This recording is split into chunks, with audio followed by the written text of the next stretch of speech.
Qadırdan yaşlar, mehriban enatalar. Bilişiniz ýaly 2025-2026 okuw ýyluna da başladyk diýsegem bolýar.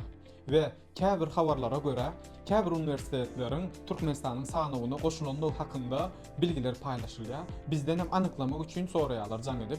Mehriban ildeşlerim, qadırdan dostlar doganlar, bilişiniz ýaly Türkmenistanyň sanawyna girizilen universitetler ýa-da giriziljek bolan universitetler bilen resmi şekilde bizim iş birligi etýäris. Beýlik firmalar ýaly ýöne hakykat bir zat bolman üçin biz entek paýlaşmadyk ýa-da şu universitet, bu universitet Türkmenistanyň sanawyna goşuldy diýip paýlaşmadyk. Ýöne biz hem şol habarlar esasında şol universitetlerden soran ýagdaýymyzda entek dogry ýagdaýda biz goşulmadyk. Ýöne täze 2025-2026 okuw ýyly üçin resmi namalary düzeltmek üçin Türkmenistana habar uratdyk diýdi. Ýöne dogry ýagdaýda girizilmedi diýä. Siz hem bu maglumatty bilesiniz gelse, öwrenesiniz gelse, Türkmenistandaky haýsam bolsa size ýakyn bir bilim ministrligine baryp Türkiýede geçerli universitetlerin sanawyny alyp bilersiniz. Biz sanawyny aldyk, geçen ýylky sanaw geçerli ve şu wagtky bu ýyldan başlap giren universitetlerin hiç birim ýok.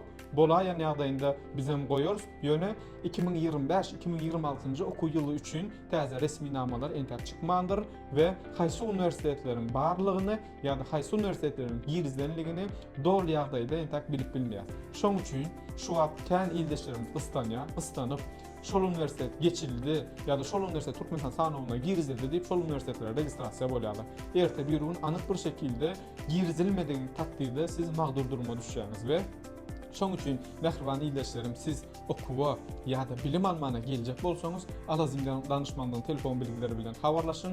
Biz de İstanbul'un içerisinde 30-35 universitet bilen resmi şekilde işleşýäs. Haýsy universitet Türkmenistanyň sanawynda bar, haýsy universitet Türkmenistanyň sanawynda ýok.